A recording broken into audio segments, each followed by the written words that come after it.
Desde muy joven me he dedicado a trabajar para una empresa de seguridad y tengo una gran experiencia en dar servicio a supermercados.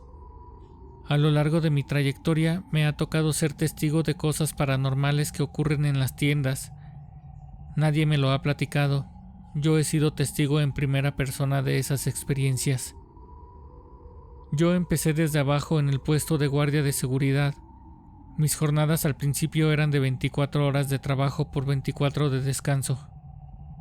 Con mi experiencia les puedo asegurar que cuando uno tiene mucho tiempo sin dormir, los sentidos se agudizan, como si los nervios no estuvieran en un estado de alerta constante. Era en ese estado cuando me tocaba ver más eventos paranormales, algo parecido a lo que le llaman poltergeist. Mi primera experiencia en un supermercado de hecho fue de este tipo. Recuerdo que esa noche inició mi capacitación en la empresa. Todo había transcurrido sin novedad durante la jornada. Ya estaba muy cansado y pues era la primera vez que trabajaba 24 horas continuas. Apenas se había dormitado algunos minutos durante mi hora de comida, pero de eso ya habían pasado algunas horas. Así que antes de que me venciera el sueño y faltando aproximadamente una hora para abrir la tienda, iniciamos nuestro último recorrido de la noche. Este iniciaba y terminaba en la zona de cajas, frente a la entrada principal.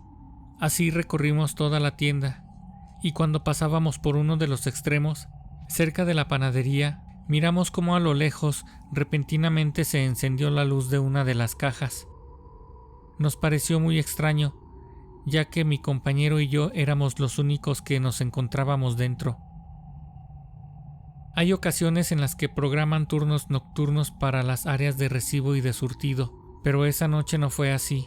Además de eso, aún faltaba una hora para que comenzara a llegar el personal de la apertura.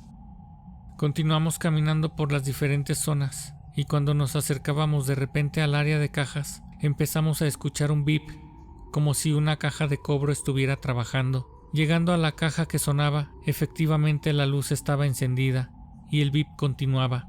Pero allí no había nadie cobrando. La piel se nos erizó y sentimos como un frío intenso nos cubría.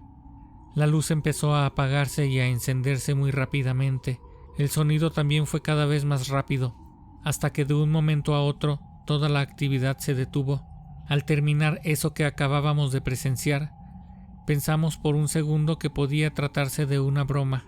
Sin embargo, al platicarle lo ocurrido a los compañeros que ya tenían tiempo trabajando en esa tienda, nos comentaron que había noches en las que pasaba eso y que se trataba sin dudarlo de fantasmas, porque lo mismo le había ocurrido muy frecuentemente a diferentes compañeros, mismos que cubrían el turno nocturno. Con el paso del tiempo mis jefes fueron viendo en mí una capacidad de organización, así que eso me permitió crecer dentro de la empresa de seguridad, a tal grado de que hoy en día yo soy el encargado de nuevos proyectos en los que en general damos el servicio de todo lo relacionado a la seguridad dentro de un centro comercial o un supermercado, incluso desde su construcción. Cuando nos contrata una empresa, en muchas de las ocasiones, las construcciones de las nuevas instalaciones se edifican sobre sitios previamente habitados. La tienda de la que les voy a platicar fue construida en un terreno que pertenecía a unos campesinos. Como en todas las ciudades, existen propiedades muy antiguas que los dueños no están dispuestos a vender y quedan encapsuladas en el tiempo en medio de la modernización. En este caso ocurrió eso mismo. La ciudad creció, pero esa extensión de terreno, propiedad de una pareja de esposos ya ancianos, quedó en medio de la mancha urbana. Los bulevares que estaban alrededor del inmenso terreno se llenaron de negocios, y mientras esto ocurría, los ancianos aún seguían sembrando maíz y sorgo en su propiedad. Si bien tenían hijos ya adultos, eran ellos mismos quienes seguían trabajando el terreno. En una de las esquinas estaba la edificación donde habitaban. Era una casa de 2 plantas, una clásica construcción de hacienda con arcos en la entrada y un camino empedrado que rodeaba la propiedad. Los hijos de esta pareja se dedicaron a estudiar y de los 2 varones, uno se convirtió en veterinario y otro se fue a Estados Unidos. Muy rara vez los visitaban. Tiempo después, cuando los ancianos fallecieron, fueron sus hijos quienes tomaron la decisión de vender esas tierras para dividirse la herencia. Los señores habían obtenido esa propiedad debido a que su antiguo patrón, durante los tiempos de la Revolución, se enteró de que las haciendas estaban siendo asaltadas y saqueadas por parte de las tropas revolucionarias. En esta época era común que la gente se escondiera y escondiera sus bienes para que los saqueadores, que aprovechaban las luchas revolucionarias para bien propio, no los despojaran de sus pertenencias. En aquel tiempo, la joven pareja quedó a cargo de esa propiedad debido a que su patrón decidió huir hacia el norte con toda su familia por miedo a los ejércitos que incluso llegaban a abusar de las mujeres que iban encontrando en su paso. Su patrón se fue con toda la familia, esperando regresar una vez que las cosas en el país estuvieran más calmadas. Sin embargo, con el paso de los años, los entonces jóvenes esposos se dieron cuenta de que jamás iban a regresar, ni ellos ni su familia. Ellos siguieron trabajando la hacienda y las tierras.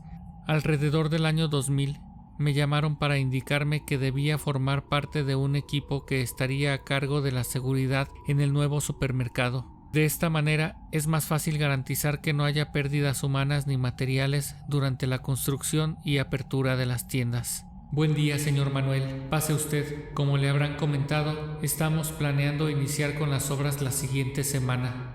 Así que desde mañana nos vemos en el terreno porque queremos que nos ayude a afinar los últimos detalles. Usted tiene ojo ya muy atinado para identificar cosas que a nosotros se nos pudieran estar pasando. Cuente con ello, ya saben que pueden confiar en mí.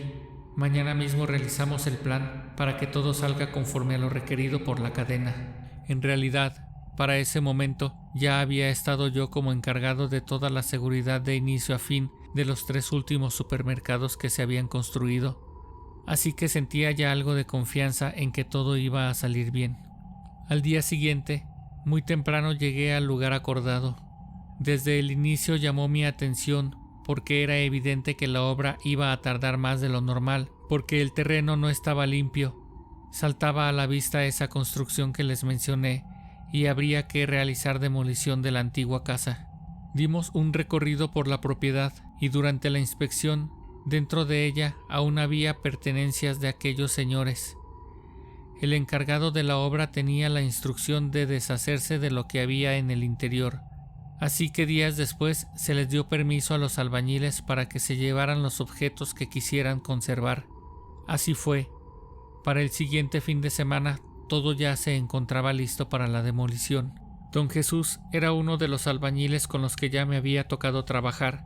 Ya nos ubicábamos muy bien.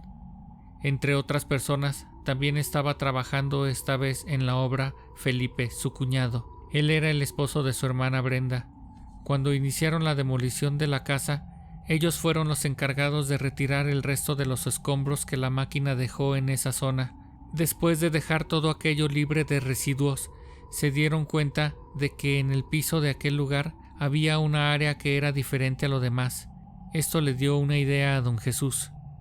Oye, Felipe, mira bien ese cacho de piso. ¿No le notas algo raro? Sí. Fíjate que yo estoy pensando lo mismo. Se me hace que hay algo enterrado. Esa misma noche fueron a hablar con el velador de la obra para que les diera oportunidad de investigar. Buenas noches, señor Juan. Somos Jesús y Felipe. Estamos trabajando en la obra y queremos hablar con usted. Le tenemos una propuesta, señor. Fíjese que durante la demolición de la finca notamos algo extraño en el piso. Pensamos que podría haber algo ahí enterrado. Mire, usted no tendría que hacer nada absolutamente, y nosotros, además de escarbar, estamos dispuestos a darle el 20% de lo que encontremos ahí, si es que llegamos a encontrar algo. ¿Cómo ve? Pues suena algo peligroso. Me pueden correr si alguien se da cuenta, pero pues yo creo que sí vale la pena arriesgarnos. Una vez que los 3 estuvieron de acuerdo, mientras las obras iniciaban en el otro extremo del terreno,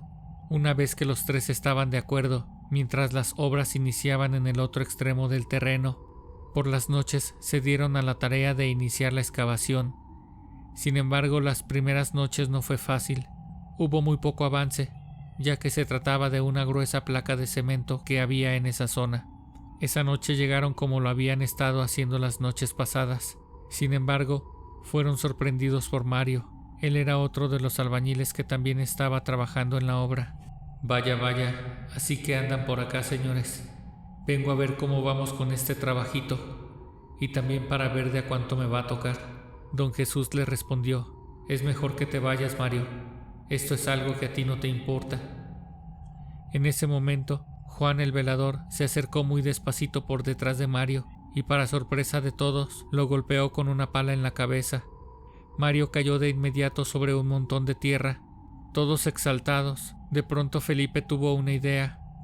Así que mientras Jesús seguía cavando, Felipe y don Juan llevaron el cuerpo inerte hasta una de las fosas que iban a servir para los cimientos de la construcción, y aprovechando la obra, cubrieron el cuerpo con cemento, dejándolo sepultado. Mientras el Señor Jesús se encontraba dentro de aquel enorme agujero que habían hecho en el piso, miró cómo regresaban sus compañeros y le dijo al velador: esto no debió ocurrir, no era parte de los planes. A lo que el Señor respondió: estoy totalmente de acuerdo, pero ya ha sido mucho lo que nos hemos arriesgado con todo esto como para compartirle a este malnacido el fruto de nuestro esfuerzo. Además, podríamos correr el riesgo de que nos delatara y todos nos iríamos a la cárcel. Después de borrar toda la evidencia que pudiera incriminarlos, continuaron con las excavaciones y por fin, luego de remover la tierra que se encontraba bajo el cemento, sintieron una estructura como de madera. Entonces quitaron toda la tierra de alrededor y ante ellos se manifestó aquello que esperaban. Había monedas de oro puro. Conforme a lo acordado, se hizo la repartición y cada quien se fue por su lado. Al día siguiente ninguno de ellos regresó a la obra, debido a que se encontraron las evidencias de que en esa zona donde estaba la casa se había realizado una excavación manual y a que la misma no estaba dentro de los planos. Se corrió el rumor de que había sido porque habían encontrado un tesoro, y se asumió que también Mario había sido parte de ese hallazgo, así que nunca lo buscaron, simplemente se tomó como un abandono de trabajo. Nunca me había tocado ser testigo de una obra que tuviera tantos contratiempos. Los acontecimientos nos retrasaron demasiado, porque había que conseguir personal para que continuaran con los trabajos que habían dejado abandonados, incluyendo el del velador. De esta manera yo mismo estuve al pendiente en algunas noches cuidando la obra. La primera noche que pasé en la construcción miré a lo lejos una luz que salía desde el piso donde estaba Mario sepultado. Era como fosforescente, más como un brillo. Tiempo después nos estaríamos enterando de que ese era el sitio donde escondieron el cuerpo. Felipe y don Juan se dedicaron a despilfarrar el dinero en cantinas. Era común verlos acompañados de ficheras a las que complacían con lo que ellas se les antojara, y ellas a ellos también. Era demasiado el dinero que tenían, y la fiesta que llevaban no paraba. Esto les trajo obviamente problemas en casa con sus familias, a quienes estaban dejando abandonadas poco a poco. Don Jesús, por su parte, con el dinero que le tocó, puso un negocio de materiales para la construcción, hizo crecer su negocio y cada vez le iba mejor en cuestiones de dinero. Con el paso del tiempo, adquirió también camiones para transportar materiales y maquinaria pesada que rentaban para la construcción. Sin embargo, nunca estuvo tranquilo, aunque no fue directamente el responsable. El hecho de guardar todo ese tiempo el secreto lo estaba volviendo loco. Una noche no pudo más y le contó a su esposa lo que había ocurrido en realidad durante la noche en la que encontraron el tesoro. Sin embargo, ella lo tranquilizó, haciéndole ver que si bien fue testigo de un crimen, en realidad no se debía sentir responsable de haber acabado con la vida de Mario. Finalmente, después de un tiempo, la tienda fue inaugurada.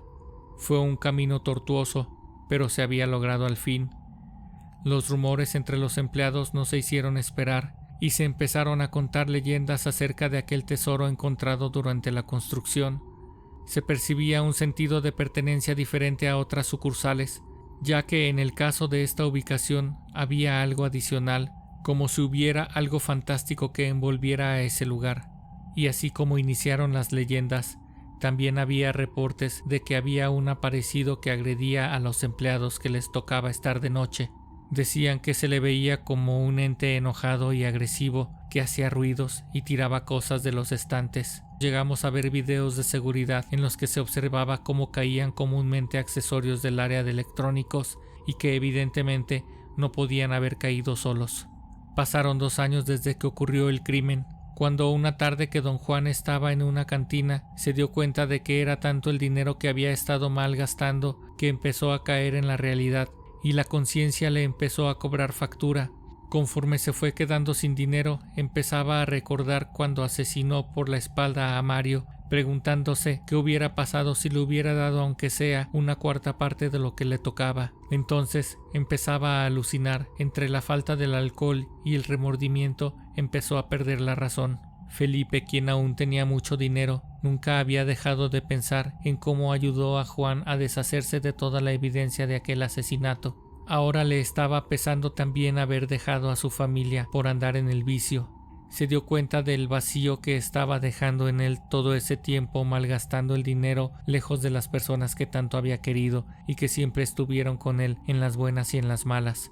Después de estarlo meditando, un día regresó a casa a intentar hablar con su esposa Brenda. Entró a la casa y allí estaba ella con sus hijos. Ellos corrieron a abrazarlo y Brenda, muy molesta, después de darles un breve instante, les llamó: «Niños, vayan a su habitación. Su papá y yo tenemos que hablar. Mira nada más cómo vienes, hasta que te acuerdas de que tienes familia. Deberías de ver cómo preguntan tus hijos por ti. A ver, dime qué necesitas, porque si no necesitaras algo, te apuesto a que ni siquiera estarías parado por acá. La verdad es que los necesito a ustedes. Dame una oportunidad de recuperar a mi familia. Has de pensar que no tengo vergüenza. Sin embargo, créeme que el ver todo ese dinero y con las carencias que siempre había tenido, quise comerme el mundo a puños, pero ya no puedo continuar así. Además hay algo que nunca te conté y que tampoco me tiene tranquilo. Fue el motivo principal por el que me alejé de ustedes.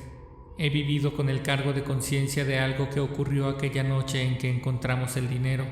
Antes de abandonar a su familia, al menos él había dejado una parte de dinero en casa, de tal manera que su esposa e hijos habrían podido mantenerse toda la vida sin la necesidad de que Felipe se hiciera cargo de nuevo. Brenda siempre supo cómo habían encontrado el dinero. Sin embargo, ella desconocía que había ocurrido un crimen esa noche. Entonces Felipe agarró valor y le contó toda la verdad. Con toda palabra que salía de su boca, podía sentir cómo se le iba quitando un peso de encima. Su esposa le sugirió que buscara a don Juan y que lo convenciera de confesar el crimen con las autoridades. Tal vez, al Juan confesar los hechos, Felipe y su hermano podrían salir bien librados. Él no lo dudó. Ya no tenía nada que perder, así que estuvo preguntando por don Juan. Averiguó dónde vivía y en casa también tenían mucho tiempo sin verlo. Entonces acudió a los lugares que frecuentaban para emborracharse y por fin lo localizó. Al principio se notaba ausente, como fuera de la realidad. Felipe le invitó un trago. Luego de un rato, ya con los efectos del alcohol, don José se empezó a soltar. Te seré sincero, Felipe, he considerado muchas veces el entregarme a las autoridades, sobre todo ahora que ya soy viejo. Ya viví todo lo que tenía que vivir, pero me preocupa mucho mi familia. Ellos se quedaron muy pobres por mi culpa, Felipe. Todo lo malgasté en los malditos vicios y ahora no tengo ni dinero ni a mi familia. Ya no quieren verme porque terminé de hundirlos en la pobreza. Hasta la casa perdí. Ya no tardan en sacarlos de ahí. Felipe, tras escuchar cómo don José se lamentaba de las consecuencias de sus propios actos, tuvo una idea y le hizo una propuesta. Mire, don José, yo sé que a veces la avaricia nos hace cometer errores. Yo mismo caí en esa trampa, pero la vida nos da muchas oportunidades. Le propongo algo.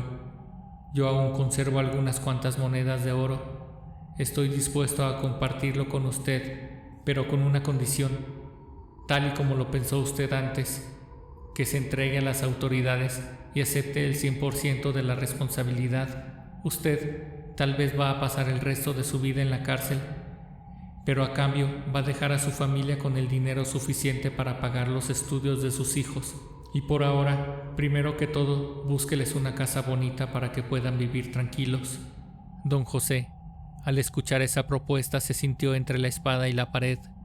Sin embargo, encontraba una oportunidad de reivindicar de alguna manera el mal que había hecho a su familia.